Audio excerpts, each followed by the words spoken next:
It's a good one, is this? Say good morning. Good morning. Oh, we're reading another one of Julia Donaldson's books. She's written this one. It's called A Squash and a Squeeze. On the back, there's some writing. Who can tell me what we call that writing on the back? Ronnie, what's it called? The blurb. Blurb. It's a funny word, isn't it? It says, "Wise old man, won't you help me, please? My house is a squash and a squeeze." And then it says, a bit of a classic. A goat on the bed and a cow on the table, tapping out a chick. My readers collapsed in heaps and then had to have it read again and again. That was Vivian French in The Guardian. I wonder what that means. I think it's going to be fun, this book, do you? Shall we read it? Are you ready to listen? At the end of our story, I want us to practice writing lists, a bit like when we read the story about the ravenous beast. So, but this time, I wonder if you can guess what will be in our list. Listen carefully.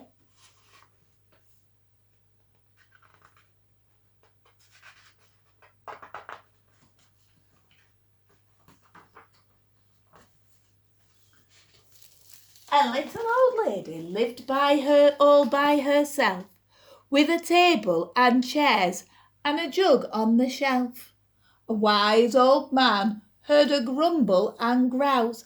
"There's not enough room in my house.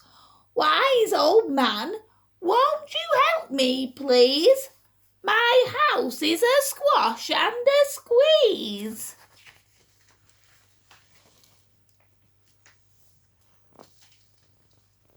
"Take in your hen," said the wise old man.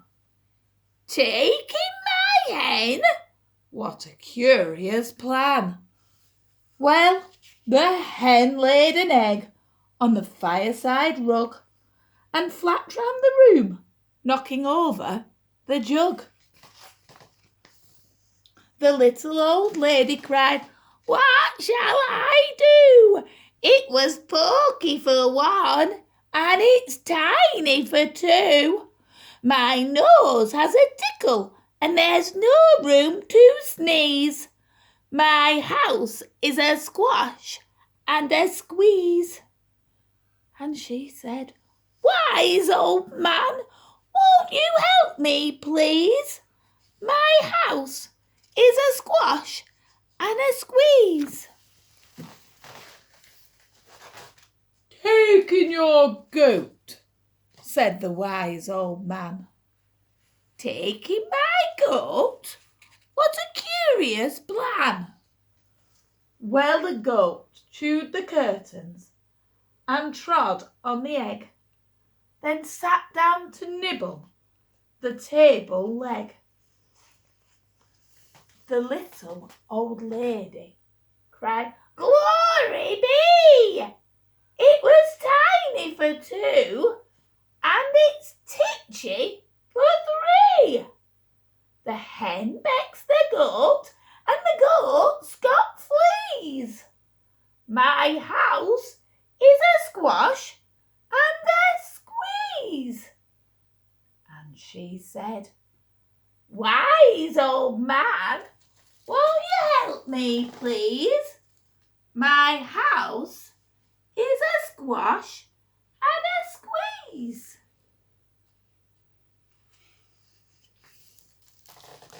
"Take in your pig," said the wise old man. "Take in my pig?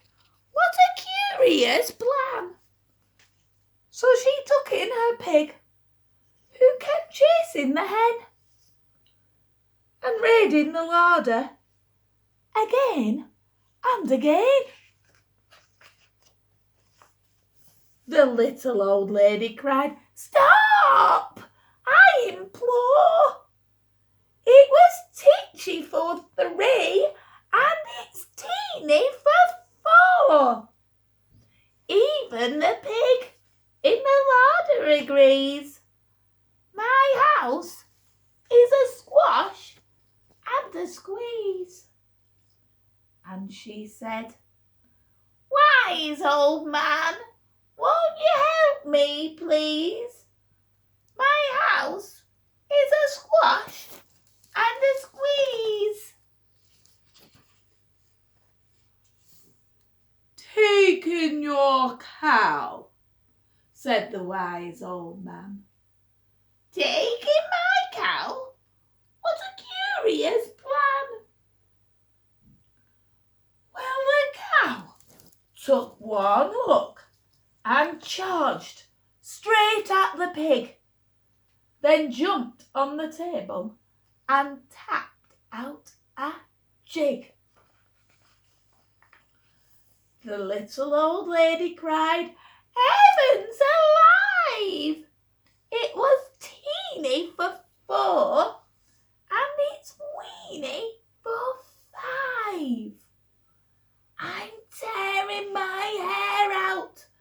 I'm down on my knees. My house is a squash and a squeeze." And she said, "Wise old man, won't you help me, please? My house is a squash and a squeeze."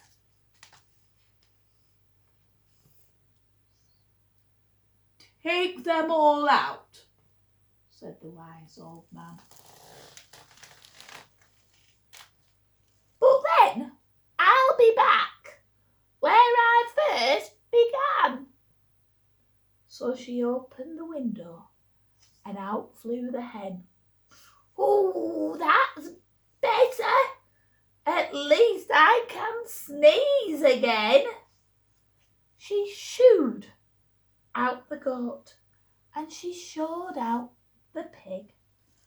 My house is beginning to feel pretty big. She huffed and she puffed and she pushed out the cow. "Just look at my house. It's enormous now. Oh, thank you, old man, for the work you have done. It was weaning for 5. It's gigantic for 1.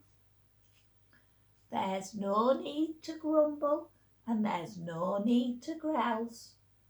There's plenty of room in my house." And now she's full of frolics and fiddle-de-dees.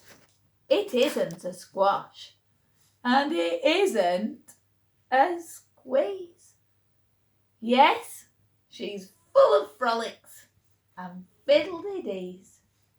It isn't a squash or a squeeze.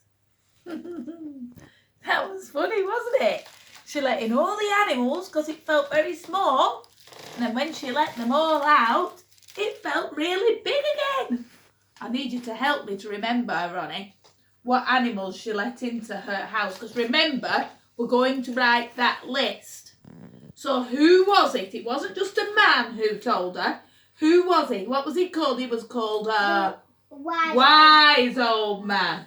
The, capital letter, the wise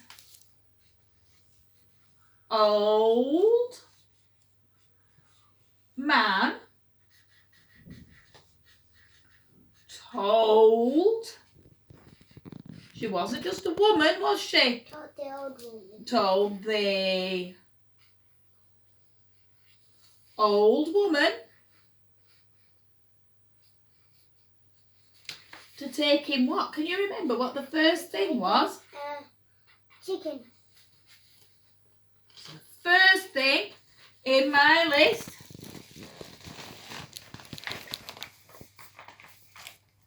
to take in a chicken. what was the second thing that he told the old lady to take in?